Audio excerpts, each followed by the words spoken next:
My name's Meg, and I'm one of the specialist nurses at Prostate Cancer UK, and I provide support and information to anybody concerned about prostate cancer on our telephone, email, and live chat services.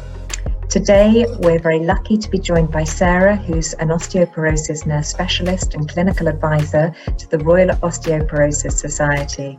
Thank you for joining us today, Sarah, and let's kick off with what is osteoporosis? Thank you, Meg. Well, osteoporosis is a condition that causes bones to become weaker and to break more easily. And it's these fractures, often described as fragility fractures, that can lead to pain, loss of independence, and other sort of problems with activities of daily living. So that's osteoporosis. And perhaps just to say there's a technical diagnosis when you have something called a DEXA bone density scan. And if your bone density is much lower than the average adult, then you will be diagnosed with osteoporosis. So that's the condition. And who's affected by osteoporosis, Sarah? Well, it's a condition that affects men and women, and I think that's often not something that's fully understood. In the past, people have thought of osteoporosis as a women's condition, and that certainly isn't the case. And that's why I'm delighted that we're having this discussion to highlight one particular area where men can be affected. Yeah, and I guess it's really important, particularly for men with prostate cancer, but especially for men that are on hormone therapy, are taking long-term hormone therapy, because, of course, testosterone is very important for bone strength. And when you're on a treatment that lowers testosterone, it can cause bone thinning or weakening of the bones. And I guess for men who are on long-term hormone therapy, Sarah, they can perhaps talk to their medical team about bone health assessment and whether or not an X-ray, a DEXA scan, a bone density scan is necessary to look at bone health. Yeah, I think that's really important, and it's something that's not always fully understood.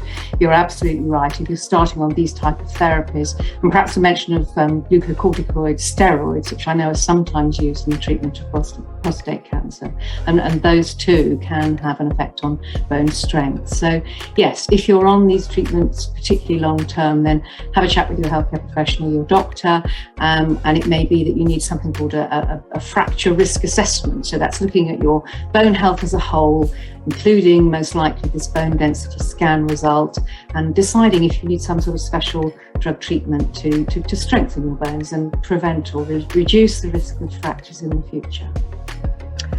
And are there particular things that men can do to help keep their bones healthy? Men that are on hormone therapy, but actually men as they get older as well, or perhaps less active. Are there things that we should be thinking about?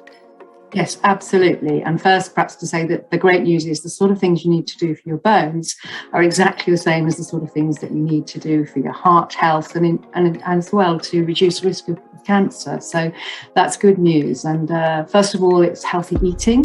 So making sure you have a well-balanced mixed diet with adequate calcium and protein. These are all the sorts of nutrients that your bones need. Secondly, just to think about some of the things that we know we should be doing less of. So not smoking, not having excessive amounts of alcohol, which can have an effect on the bone building cells. Also getting adequate vitamin D. And if we are someone at risk of fracture, and this could be you if you're on one of these prostate cancer treatments, then probably taking a supplement, something around that gives you around 800 international units or 20 micrograms of vitamin D. And particularly important during the winter months when we really can't manufacture vitamin D in our skin as we can in the summer. And what about exercise? Are there any particularly good exercises we should be thinking about, or any top tips? Yes, exercise really important. And the great news in the prostate cancer field is that they have actually done some research that seems to show that it's particularly helpful alongside any other medication you might need for your bones. So absolutely.